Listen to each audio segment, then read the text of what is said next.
Pakistan occupied Kashmir Bharat का अभिन्न अंग है और उसको हम लेकर के रहेंगे।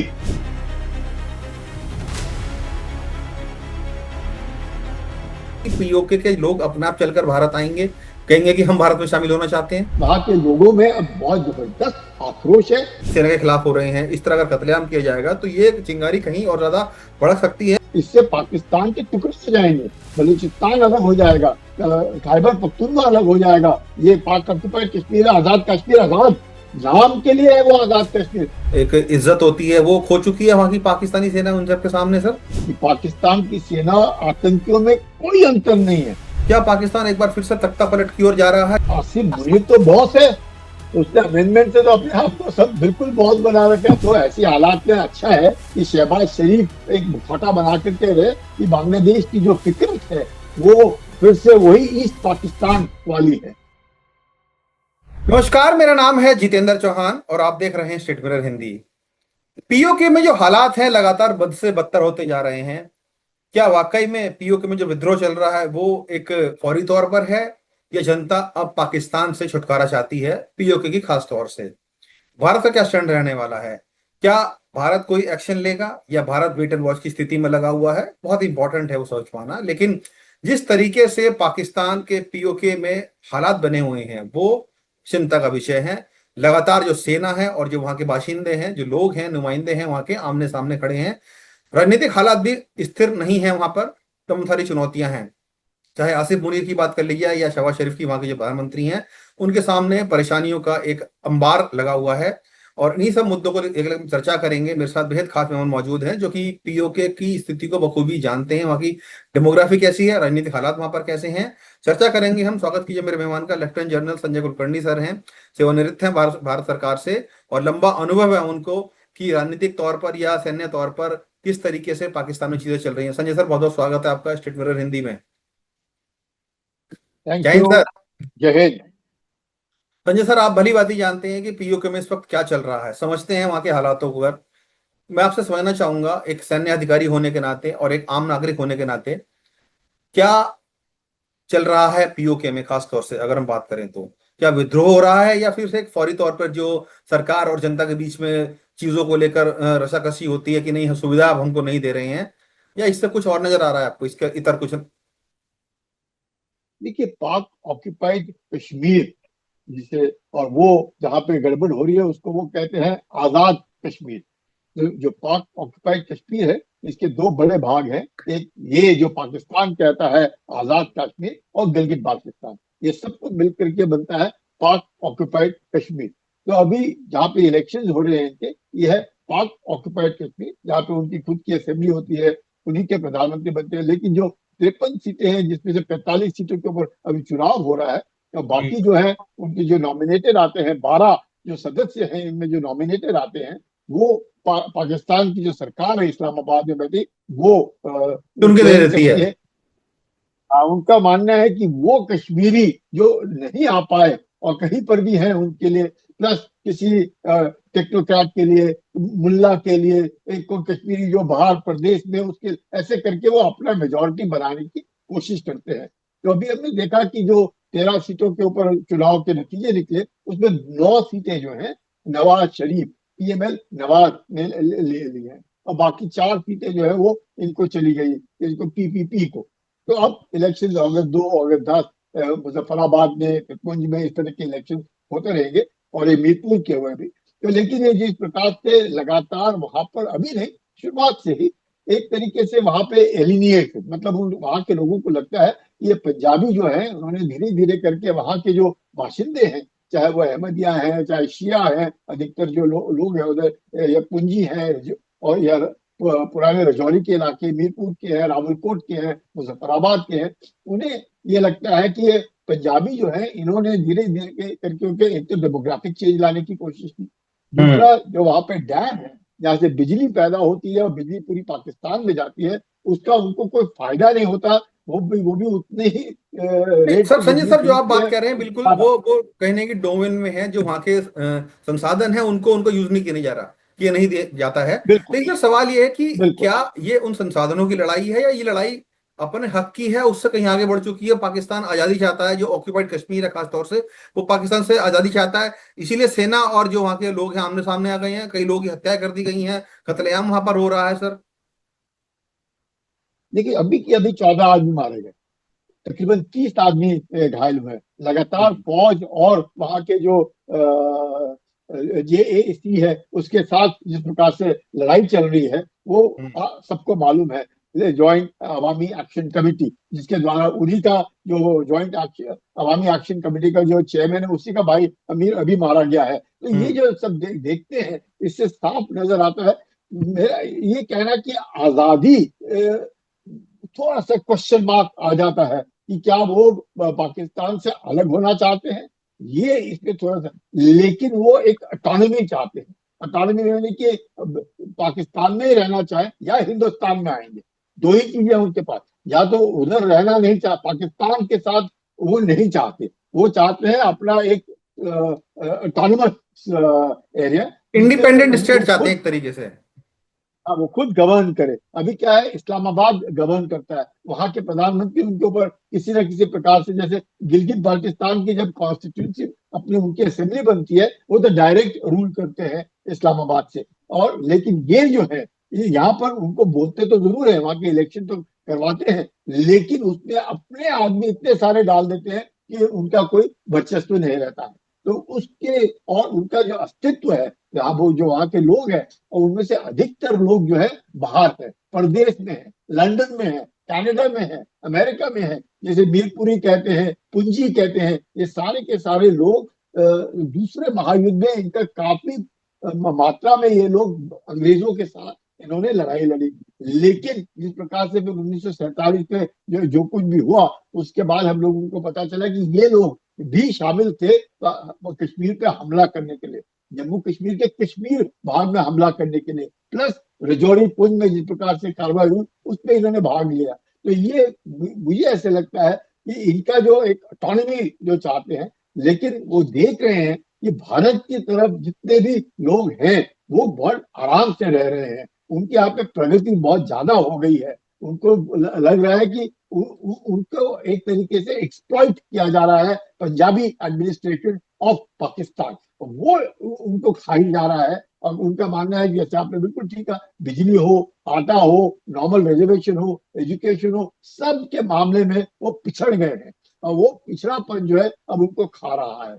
और वही कारण है कि अगर हम देखें, तकरीबन 75,000 स्क्वायर किलोमीटर का इलाका पाकिस्तान के कब्जे में है, जिसे हम पाकिस्तान हम्म। ऑक्यूपाइड कश्मीर कहते हैं।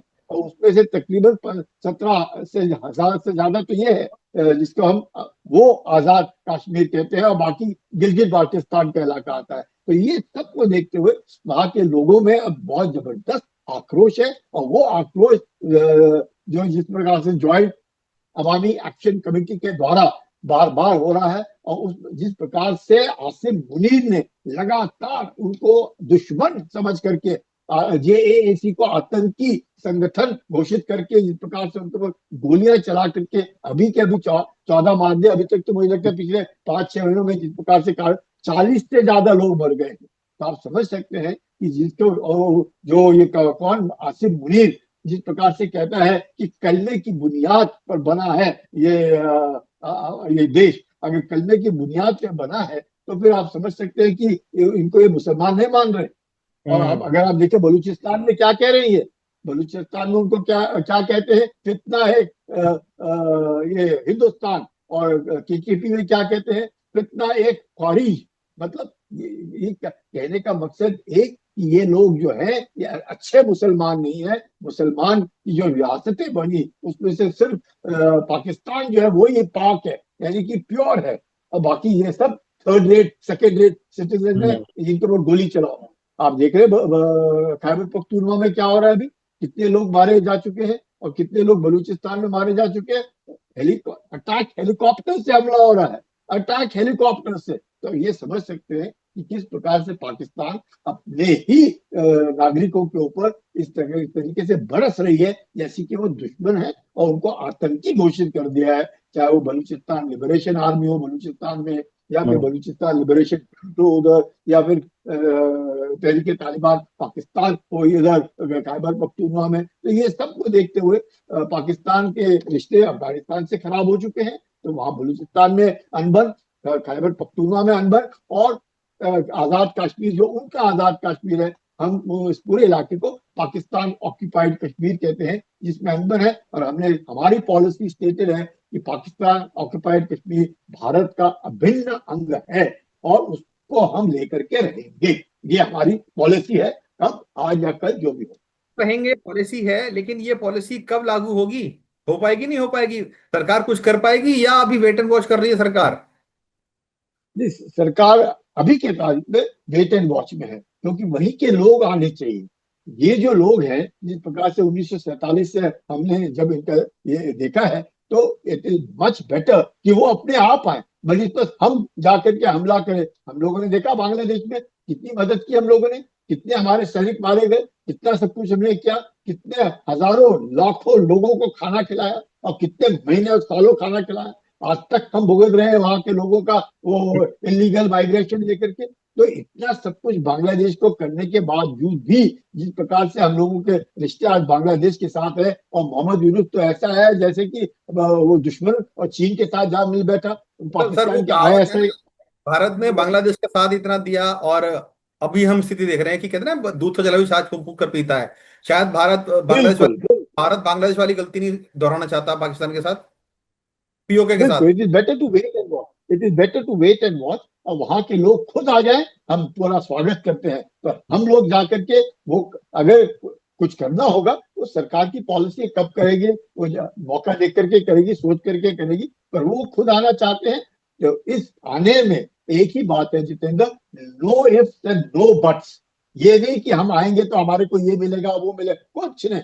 भारत के नागरिक होंगे जैसे सारे भारतीय नागरिक हैं। कोई स्पेशल ट्रीटमेंट लेकर के नहीं आएंगे कि अगर हम आया है तो हम हमारे को ये चाहिए वो ना। जैसे बाकी भारतीयों के साथ हम लोग सबके साथ सबको एक जैसा समझते हैं, वैसे ये भी और उस सोच के साथ आना चाहते हैं, बाय ऑल मीन्स आने चाहिए। बट इस पर no ifs and no but, ऐसे मेरा मानना है। संजय सर, क्योंकि आप जनरल रहे हैं, समझते हैं सेना की किस तरीके से कार्रवाई होती है। सर, पीओके में जिस तरीके से सेना वहां की कार्रवाई कर रही है, क्या आपको लगता है कि ये चिंगारी को भड़काने का काम कर रहे हैं कि जो लोग पहले से ही वहां पर इतने सरकार के खिलाफ हो रखे हैं, सेना के खिलाफ हो रहे हैं, इस तरह का कत्लेआम किया जाएगा तो ये चिंगारी कहीं और ज्यादा भड़क सकती है और ज्यादा विद्रोह वहां पर हो सकता है, या सरकार और ज्यादा कड़े कदम उठा सकती है वहां पर? आपको लगता है ऐसा कुछ सर? लगता नहीं कर रहे हैं। इससे पाकिस्तान के टुकड़े हो जाएंगे, बलूचिस्तान अलग हो जाएगा, खैबर पख्तूनख्वा अलग हो जाएगा। ये पाक ऑक्युपाइड कश्मीर है, आजाद कश्मीर, आजाद नाम के लिए है वो आजाद कश्मीर, आजादी तो है ही नहीं उधर, बिल्कुल भी आजादी नहीं है। तो उसको अभी जिस प्रकार से अमेंडमेंट लेकर के उसको अपने यहाँ में फिर से लेने की कोशिश कर रहे हैं पाकिस्तान के अंदर, ये दर्शाता है कि मुझे नहीं लगता है ये सारे जितने भी भाग है पाकिस्तान के, ये अब वहां से टूटने की तादाद पे आ चुके हैं। वो पाकिस्तान में रहना पसंद नहीं करते हैं। और पाकिस्तान की फौज, क्योंकि पंजाबियों की फौज है, जहाँ पे 95% से ज्यादा लोग पंजाबी हैं, और वो हम्म। पंजाबी जो है इनको अपना नहीं समझते, नहीं और समझते। अपना नहीं समझते, पर एक दुश्मन की कार्रवाई और या आतंकियों, आतंकी समझ करके आप देखा क्या बोलते हैं, ये फितना ए फारीज, फितना ए हिंदुस्तान, ये क्यों बोलते हैं? ये मतलब ये लोग वो हैं, या तो हिंदुस्तान से आए हुए, इनको हिंदुस्तान जो है ये क्या प्रोत्साहित कर रहा है, या फिर ये जो है वो अच्छे मुसलमान नहीं है। तो इस हम्म। तरह की सोच, आतंकी सोच रखने अपने ही आदमियों को कहना, तो ये गलत है। क्या और मुझे क्या लगता संजय है सर, आपको पाकिस्तान लगता है कि जो पाकिस्तान में कई फ्रंट पर इस वक्त ऑन हो रखा है, हमने देखा है, बलूचिस्तान की बात करो, खैबर पख्तूनख्वा की बात कर लें या बाल्टिस्तान की बात करें, जैसा कि आपने जिक्र किया पीओके में जो कुछ हो रहा है, क्या सेना अपना जो एक वर्चस्व है या एक अपनी सेना की जो एक इज्जत होती है वो खो चुकी है वहां की पाकिस्तानी सेना उन सबके सामने सर? पाकिस्तान की सेना, जैसे अपने रक्षा मंत्री श्री राजनाथ सिंह ने बिल्कुल ठीक कहा कि पाकिस्तान की सेना आतंकियों में कोई अंतर नहीं है, ये मुखौटा है, ये सब के सब एक ही हैं, एक ही माले के मोती हैं ये पाकिस्तान की सेना और आतंकी। तो इनमें कोई फर्क नहीं है, चाहे ये आतंकी हो या पाकिस्तान की सेना हो। तो पाकिस्तान की सेना लड़ना लड़ना तो भूल गई है, अब इस तरह के धंधे कर रही है। और अब मुझे लगता है वक्त आ गया है कि पाकिस्तान की सेना जो है जबरदस्त मार खाएगी, और इतना मार खाएगी क्योंकि अफगानिस्तान के साथ इनके रिश्ते खराब हैं। अफगानी भी बहुत परेशान है पाकिस्तान से, वो डुरान लाइन को लेकर के दोनों में अनबन है, क्योंकि अफगानिस्तान डुरान लाइन तो नहीं मानता है वहां पे। और अफगानिस्तान में तालिबान और तहरीक तालिबान पाकिस्तान दोनों के अनबन जो उधर है, उधर बलूचिस्तान में है। तकरीबन 30% आबादी, 30% आबादी ओमान में जो है वो बलूचियों की है, बलूची है 30%। क्योंकि ये जो भाग था एक वक्त ओमान का होता था, ओमान ने दे दिया, तो ग्वादार जो है ये ओमान को दिया किसने, ये खान ऑफ कलात ने। और ये जो भाग है ग्वादार का, ये पाकिस्तान ने खरीदा 1958 में। तो ये, और वो देना चाहते थे भारत को, तो पंडित नेहरू ने उस वक्त कहा कि हमसे थोड़ा दूर है, हम नहीं संभाल पाएंगे। तो जैसे भी उनकी सोच थी, तो उन्होंने पाकिस्तान ने वहां से $3 मिलियन में ग्वादार खरीदा, और आज किसको दिया उन्होंने, चीन को दिया।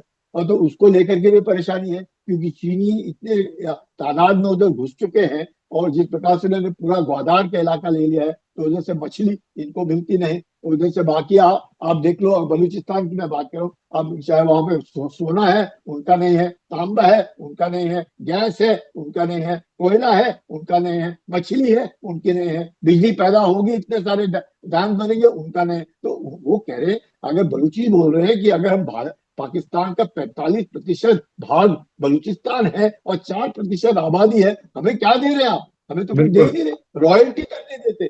वो वही हाल अब पाकिस्तान ऑक्युपाइड कश्मीर, आजाद कश्मीर का है। वो कहते हैं आप हमें आजाद कश्मीर बोलते हो, कहाँ है हमारी आजादी, आपने तो छीन रखी है हमारे साथ। तो आप जिस तरीके से सलूक करते हैं, ये तो हमारे साथ बिल्कुल भी ऐसा सलूक कि जो बिजली पैदा होती है बोरा डैम में, बिल्कुल बिल्कुल, मतलब वो अपने नहीं दे संसाधनों पर उनका हक नहीं है। रहे। संजय सर, क्या आपको लगता है कि बिल्कुल। जिस तरह के हालात हैं, पाकिस्तान आर्थिक रूप से बदहाल है, राजनीतिक स्थिरता वहां पर है, जगह जगह विद्रोह हो रहे हैं, क्या पाकिस्तान एक बार फिर से तख्ता पलट की ओर जा रहा है, जिस तरह की सिचुएशन बनी हुई है? क्योंकि हमने अक्सर देखा है कि जब जब पाकिस्तान में ऐसे हालात हुए हैं, तो वहां पर और इंटरनल रिवोल्ट हुआ है, अंदरूनी बगावत हुई है, तब तब तख्ता पलट वहां पर हुआ है। क्या हम वो तस्वीर देख रहे हैं सर? अरे, आसिफ मुनीर तो बॉस है, उसने अमेंडमेंट से तो अपने आप को सब बिल्कुल बॉस बना रखा है, वो बॉस है, हम्म। इसमें कोई शक ही नहीं। और बहुत तरीका अच्छा बना है, उसको मालूम है पाकिस्तान के पास आज के पास तारीख में कोई संसाधन है नहीं, इकोनॉमिकली बहुत बुरा हाल है, अमेरिका से बार बार मांगना पड़ रहा है, सऊदी अरेबिया से मांगना पड़ रहा है, बाकी देशों से मांगना पड़ रहा है। तो ऐसी हालात में अच्छा है कि शहबाज शरीफ एक मुखौटा बना करके रहे और रिमोट कंट्रोल में अपना काम करते रहे। इसने हम्म। पाकिस्तान की फौज को है, बनिस्पत अगर सरकार वो संभालने की कोशिश करेंगे तो उनको आफत आएगी, उनसे संभलेगी नहीं। तो सब गंदा काम इनसे करवाओ और पैसे खाने का काम खुद करो। तो ये तो बहुत ही विन विन सिचुएशन है मतलब पाकिस्तान की मतलब फौज के लिए। सरकार का तख्ता पलट नहीं होगा, लेकिन पीछे से बैकडोर से सरकार यही चला रहे हैं। वो चला ही रहे हैं 1947 से लेकर के आज तक, या तो डायरेक्ट या फिर इनडायरेक्ट। अभी उनको लगता है कि इनडायरेक्ट में ही फायदा है, बनस्पत डायरेक्ट लेने में उनको फायदा नहीं है, उनको नुकसान होगा, क्योंकि उनसे देश संभलेगा नहीं। और अभी अच्छा है कि कम से कम दूसरे के पॉलिटिशियन के कंधे से गोली चला सकते हैं, उसके बाद तो पॉलिटिशियन का कंधा मिलेगा ही नहीं, आफत आ जाएगी। फिर इमरान खान भी बैठा हुआ है उधर। तो ये सबको देखते हुए कहेंगे कि बहुत अच्छा है, सारे गंदे काम इनसे कराओ, सिर्फ मलाई खाने का काम खुद करो। तो पाकिस्तान की फौज सिर्फ मलाई खाएगी और बोलेगी कि हम क्या कर सकते हैं, ये लोग हैं, आप ही के लोग हैं, आप ही ने चुने हैं, तो यही है, हम हैं इसलिए आप लोग जिंदा हैं, अगर हम नहीं होंगे तो जिंदा भी नहीं रह सकते आप। इसलिए आसिम मुनीर कहता होगा कि मैं अमेरिका भागता हूँ बार बार, ट्रम्प के पास जाकर के उनसे मांगता हूँ कुछ, फिर सऊदी अरेबिया के साथ संधि बनाता हूँ और फिर वहां से कुछ लेता हूँ, फिर न्यूक्लियर का कुछ इधर बेचता हूँ, वहां से कुछ कमाता हूँ और आप लोगों को खिलाता हूँ। मैं नहीं होगा तो आप लोग मर जाएंगे। ये एक जो ये जो अपना जो उन्होंने नैरेटिव बना रखा है पाकिस्तान की फौज ने, आई थिंक ये नैरेटिव आज की तारीख में उनको बेहतर सूट करता है, बनिस्पत खुद सरकार लेने में उनको नुकसान होगा। संजय सर, एक सवाल ये भी उठता है कि भारत का क्या स्टैंड रहना है, भारत की विदेश नीति क्या कहती है? क्या, जैसे कि आपने बोला वेट एंड वॉच करेगा, लेकिन आपको लगता है कि भारत कोई ऐसी वेट एंड वॉच स्थिति में जरूर अभी बैठा हुआ है, या भारत कोई स्टैंड भी ले सकता है इसको लेकर? विदेश नीति, रक्षा नीति किस तरह, किस दिशा में काम करती नजर आ रही है? आपको क्या लगता है सर? उसे ये पर्सनल मेरा है, मुझे नहीं लगता है कि ऐसा वक्त आएगा कि भारत हमला करने की कोशिश करेगा, हड़प ने ये खुद ये लगेगा राइट एप्पल अपने आप गिरेगा। जब इतने हम्म। हालात खस्ता है, उन्हें इतने बुरे हालात हैं कि वहां के लोग पाकिस्तान में नहीं रहना चाहते, आप क्यों उसके ऊपर हमला करके उनको अपने पास और फिर अनबन और फिर वो इफ्स एंड बट्स, या हम आपके साथ आएंगे तो हमारे को आप ये देंगे, ऐसे करेंगे, कुछ नहीं। आप जब भी आएंगे, पूरा का पूरा पाकिस्तान ऑक्युपाइड कश्मीर जब भारत में मिलेगा तो अपना एक अंग समझ करके आएगा, अपना भारत का वो अभिन्न अंग है। ये उसको कोई स्पेशल अपीजमेंट वाले नहीं है। हमने तो आर्टिकल 370 इधर एब्रोगेट कर रखा है। क्यों एब्रोगेट किया और क्यों जी। निकाला हमने? इसलिए कि ये पूरा भारत है, और भारत, और 26 अक्टूबर 1947 को जो इंस्ट्रूमेंट ऑफ एक्सेशन महाराजा हरि सिंह ने साइन किया, उसके मुताबिक। आपको क्या भारत कोई विंडो ऑफ अपॉर्चुनिटी देख रहा है इसमें कि अगर वहां पर हालात बहुत ज्यादा खराब हो जाते हैं तो तब क्या भारत कोई विंडो ऑफ अपॉर्चुनिटी निकाल के कोई कार्रवाई वहां पे कर सकता है, कूटनीतिक या रणनीतिक या रक्षा के तौर पर सर? ये अपने आप, मैं बार बार कह रहा हूं, वो अपने आप आएंगे। और अपना ये नहीं कि उनके रेफ्यूजी हम लेंगे ना, इम्पॉसिबल। वो तो करना ही नहीं है कि वहां के लोग आ सकते हैं हमारे यहाँ पे, हम उनको शरण देंगे क्योंकि पाकिस्तानी की फौज उनको मारी, नहीं नहीं नहीं नहीं, वो बिल्कुल गलत होगा। अगर आएगा तो पूरा पाकिस्तान ऑक्युपाइड कश्मीर पूरा का पूरा आएगा, वो ठीक रहेगा। आपको लगता अपने है सर वो एक और सैन्य ज्यादा अधिकारी होने के नाते आप जो बात कह रहे हैं वो पॉसिबिलिटी नजर आती है सर आपको? क्या कहा जितेंद्र आपने? एक सैन्य कमांडर होने के नाते आप समझते हैं चीजों को, क्या ऐसी पॉसिबिलिटी होती नजर आ रही है आपको कि पीओके के लोग अपने आप चलकर भारत आएंगे, कहेंगे कि हम भारत में शामिल होना चाहते हैं? हाँ, मुझे लगता है ये होएगा, बहुत जल्दी होगा, बहुत जल्दी होगा। क्योंकि वहां की परिस्थितियां जो है वाकई बहुत खराब हैं, और लोगों के बीच जबरदस्त आक्रोश है। और जब मैं उधर देखता था खुद, मैं तीतवाल में रहा, तंगधार में रहा, मैं तो किशनगंगा, हम्म। जिसको वो नीलम नदी कहते हैं, उसके बगल में रहा, मुजफ्फराबाद भी देखता था। तो वहां के लोग और अपने लोगों में एक काफी सिमिलैरिटीज है, एक जैसे हैं, एक ही स्टॉक के लोग हैं। बहन इधर भाई उधर, वैसे वाला हिसाब किताब है। लेकिन और वो भी देखते हैं वहां से कि किस प्रकार से प्रगति भारत में हो रही है। भारत की प्रगति को देख करके वो वाकई उनको लगता है कि सिर्फ वहां पे एक अफवाह फैलाई जाती है, ये मुसलमान जो है यहाँ के, यहाँ पर उसके साथ ना बदसलूकी होती है, ऐसे कुछ नहीं। वो खुद देखते हैं कि किस प्रकार से कश्मीरी रह रहा है, किस प्रकार से वो मजे कर रहा है, किस प्रकार से रजौरी के लोग रह रहे हैं, किस प्रकार से वहां पे पुंछ के लोग रह रहे हैं भारत में। तो उनको लगता है कि भारत में आने में ही उनका फायदा है, और उनकी जिंदगी वही बनेगी। और आधे तो उनके लोग जो है, मैंने जिससे आपको कहा, लंदन में है, कनाडा में है, बाहर है, परदेशों में है, सारे के सारे इनके लोग फैले हुए। तो फंडिंग उनका काफी वहीं से होता है। ये तो एक कहने की आदत है कि भारत सपोर्ट करता है, उनको किसी सपोर्ट की जरूरत नहीं है। उनको जबरदस्त फंडिंग उन्हीं के लोग बाहर से देते हैं कि वो पाकिस्तान से चाहे तो अलग हो सकते हैं।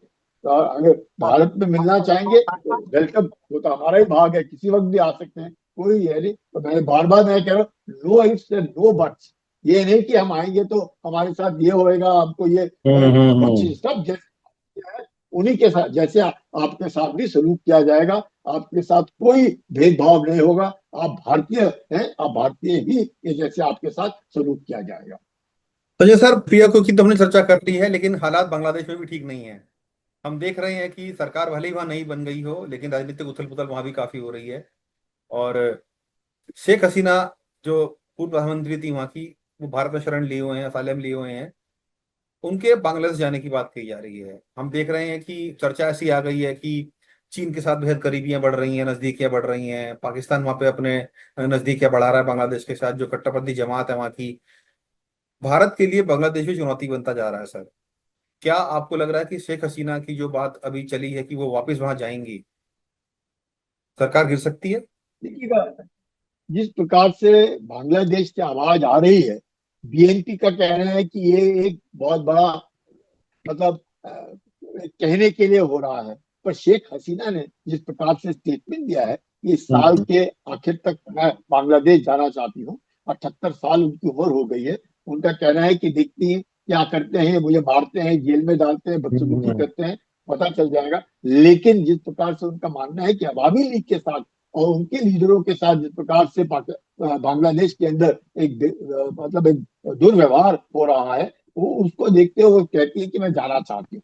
और वहां पे तो हमने देखा है कि तकरीबन इतने सालों के बाद बोलते हैं बैटल ऑफ बेगम खालिदा जिया, या उनका लड़का अभी जो प्राइम मिनिस्टर है वहाँ के, अपना क्या क्या बोलते हैं, तारिक रहमान, और अपनी शेख हसीना, ये जो शेख हसीना खालिदा जिया के बीच में ही सरकारें चलती थी, या बीएनपी और अवामी लीग, बहुत सालों के बाद एक मर्द वहां पे प्रधानमंत्री बना है। तो इस सबको देखते हुए मुझे लगता है कि बहुत जरूरी है कि बांग्लादेश के अंदर अगर जाए तो, और उनके बहुत जरूरी जाना मतलब मरने के लिए नहीं जाना है, वहां पे जाकर के हालात में उनकी कदर होनी चाहिए, उनकी इज्जत होनी चाहिए। वो प्रधानमंत्री नहीं है बांग्लादेश की, और उन्होंने बांग्लादेश को बहुत नीचे से ऊपर तक ले गई है।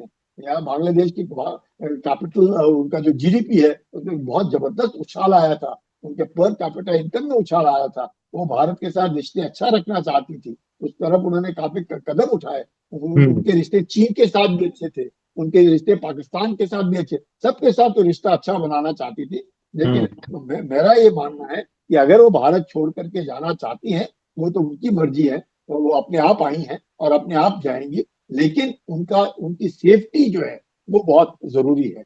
हम कभी भी यकीन करेंगे कि उनकी सेफ्टी बहुत जरूरी है। और तारिक रहमान एक बहुत वो भी खुद 15-17 साल के बाद वहां पे बाहर रहे हैं, और उसके बाद बांग्लादेश में आए हैं, और आज पूरी राजनीति संभाल रहे हैं बांग्लादेश की। हम्म। तो बहुत जरूरी होगा कि वहाँ की जो माइनॉरिटीज है, हिंदूज जो हैं, जिनके साथ बहुत बेसलूकी और बिल्कुल मतलब बहुत बुरा हाल उनका आज की तारीख में है। और आप देखिए कि 1947 में और 22% हिंदू होते थे, आज की तारीख में 7.95% हिंदू रह गए हैं। और हमने देखा मोहम्मद यूनुस के नीचे किस प्रकार से हिंदुओं के साथ बदसलूकी की जा रही थी। तो ये हम्म। सबको देखते हुए अच्छा लेकिन होगा लेकिन संजय सर, अगर। एक सवाल ये भी तो उठता है ना कि शेख हसीना अगर वापस जाती हैं, जिन हालातों में उनको वहां सर भाग कर आना पड़ा था, अपने घर से में किस तरीके से कट्टरपंथियों ने या वहां की आवाम आवाम ने ही हमला कर दिया था, और हाथों हाथ उन्हें एक हेलीकॉप्टर लेके बाहर से वहां से निकाला गया था किसी तरीके से। क्या आपको लगता है कि उनके लिए चीजें इतनी आसान रहने वाली है वहां पर?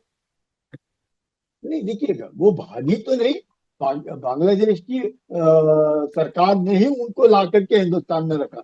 उन्हीं का जहाज था ना, जहाज तो हमारा नहीं है, जहाज उन्हीं का है, उन्हीं के पायलट है, उन्हीं का एयरक्राफ्ट है, वही लाए उनको और भारत में उनको छोड़ करके वापस चले गए। यानी कि उन्होंने ही शेख हसीना की जिंदगी के ऊपर खतरा था, ये सोचकर, जिस प्रकार से उनके घर के हम लोगों ने देखा बर्बादी किस प्रकार से की। हमने देखा शेख मुजीबुर रहमान का जो एंसेस्ट्रल होम है उसको किस तरीके से इन्होंने आग लगाई। तो जो भी उनका था अपना दे उधर जिस प्रकार से वो उनके देश बंधु हैं, उसको देखते हुए कि उनके पुतले नीचे तोड़ करके उनको बर्बाद कर दिया गया। तो एक तरीके से मुझे लगता है बहुत जबरदस्त अवामी लीग के बरखिलाफ जो एक तरीके से वेव था, और जिसमें मैं कहूँगा जहां से भी उनको मदद मिली बाहर के देशों के साथ। लेकिन मोहम्मद यूनुस जो लाया गया देश को, और इंटरिम सीईओ था बांग्लादेश का, तो उसके जमाने में भी वही जमात और वही भारत के बरखिलाफ और वही आईएसआई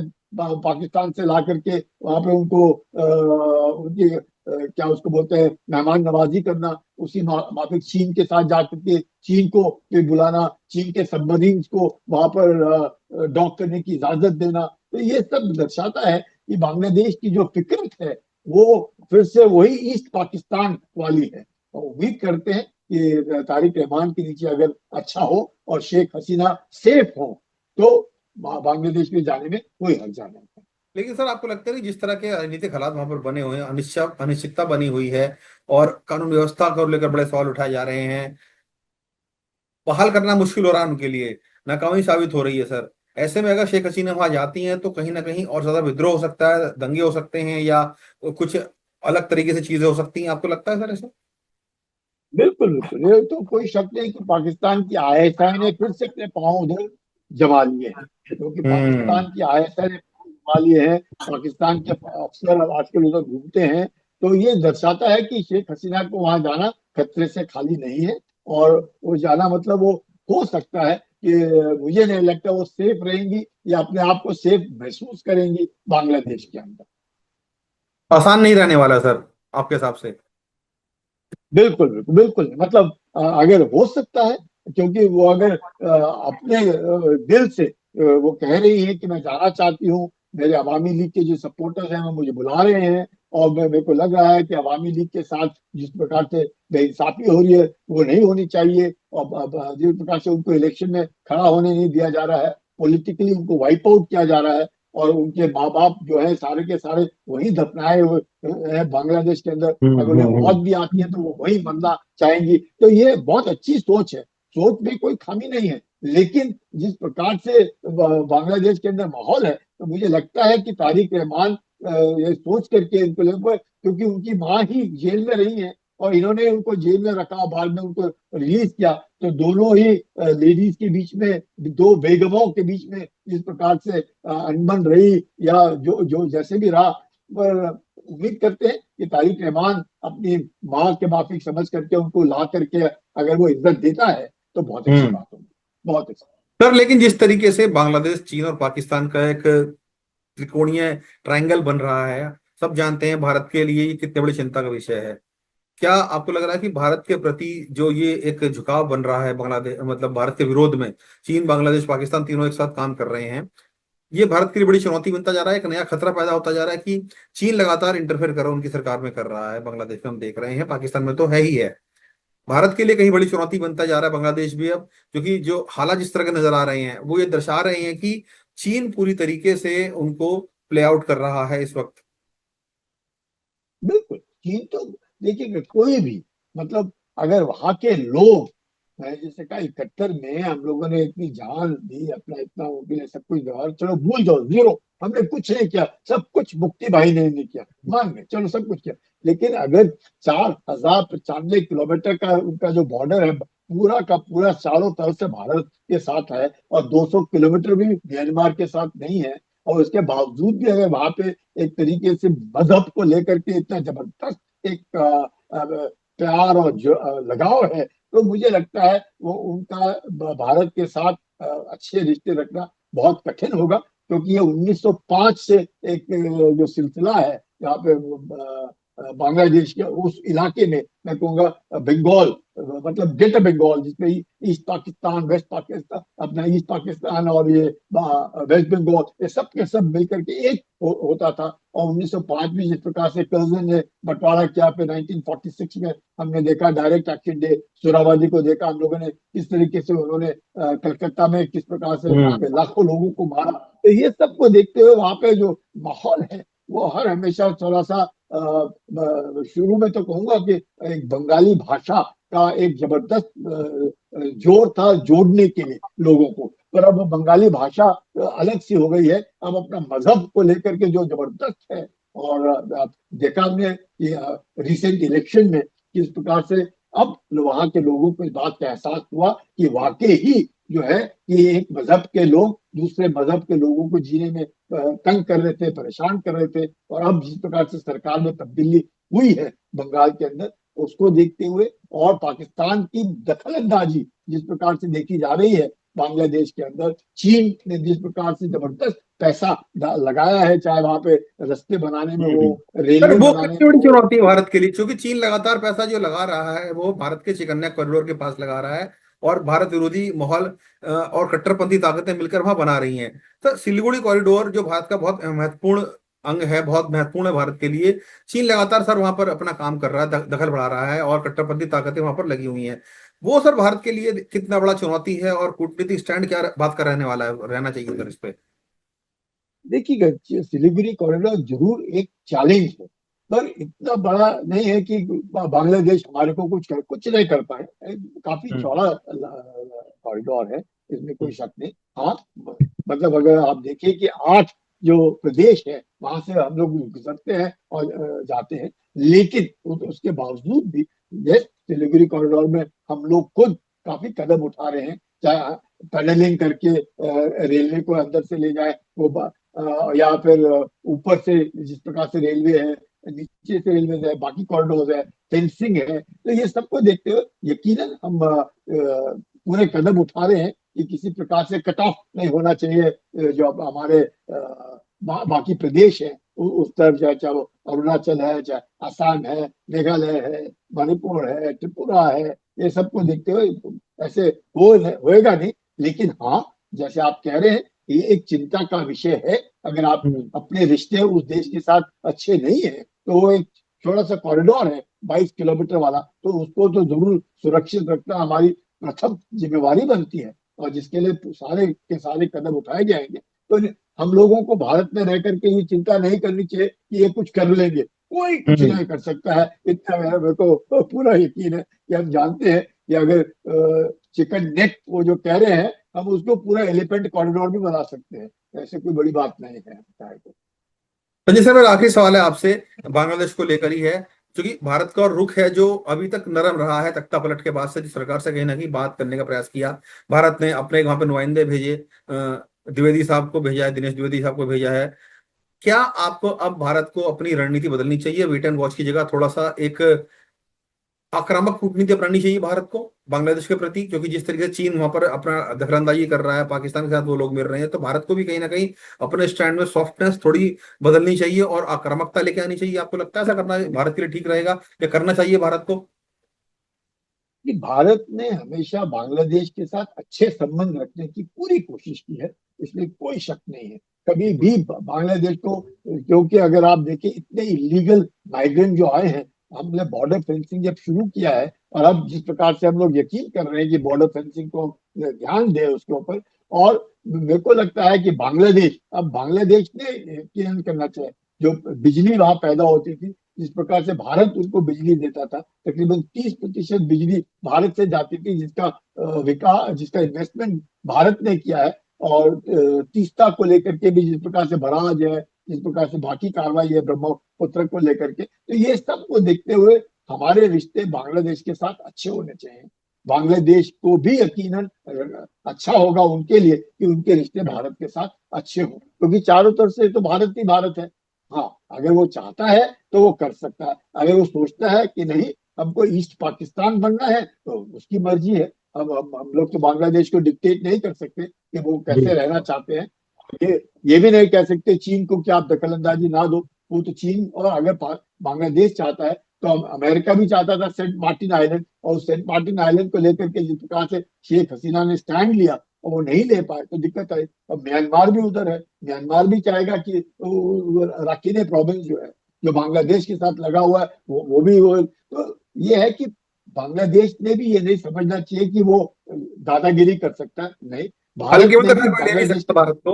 दो, दो भारत ने भी अच्छी दोस्ती रखनी चाहिए बांग्लादेश के साथ, और बांग्लादेश ने भी भारत के साथ अच्छी रखनी चाहिए। ये भूल जाए, हम भी भूल जाते हैं कि हमने उनकी मदद की 71 की लड़ाई में, चलो भूल गए उन्होंने क्या, हमने अब एक पड़ोसी होने के नाते उनकी मदद की, पड़ोसी ने नहीं माना, कोई बात नहीं। लेकिन अगर तारिक रहमान जो है वहां पे आज की तारीख में, अगर वो सोचते हैं कि नहीं भारत में नहीं आना है, उनको चीन जाना है, या मलेशिया पहले जाना है, या पाकिस्तान जाना है, उनकी मर्जी है, उनका देश है, वो जो चाहे वो कर सकते हैं। हम वैसे मेरा मानना है, हम लोगों ने दोस्ती का हाथ बढ़ाना चाहिए, मर्जी उनकी, हाथ बिल्कुल बढ़ाए, बिल्कुल। नहीं बढ़ाए तो भी ठीक, कोई चिंता नहीं हमें, कोई कोई हमें बिल्कुल सही बात है, क्योंकि भारत किसी के समय आश्रित नहीं है और भारत की अपनी एक स्टैंड है, अपनी रणनीति है कि कब किस मौके पर क्या चाल चलनी है।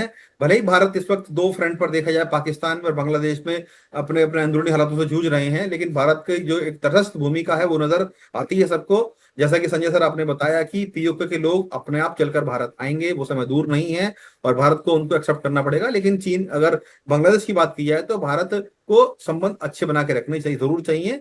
अगर कोई चीन और बांग्लादेश मिलाकर चिकन नेक को लेकर कुछ करता है, जैसे कि आपने बोला है कि भारत भी एलिफेंट नेक बनाने में देर नहीं करेगा, तो भारत भी पूरी तरीके से प्रिपेयर है, चाहे वो पीओके की बात हो या बांग्लादेश की बात हो। भारत हर मोर्चे पर तैयार बैठा है, अगर कुछ होता है तो जवाब भी पूरी तरीके से दिया जाएगा। संजय सर, बहुत बहुत शुक्रिया आपका हमसे बातचीत करने के लिए, सारी जानकारी शेयर करने के लिए। धन्यवाद आपका। जय हिंद सर। जय हिंद जितेंद्र, जय हिंद। Thank you sir.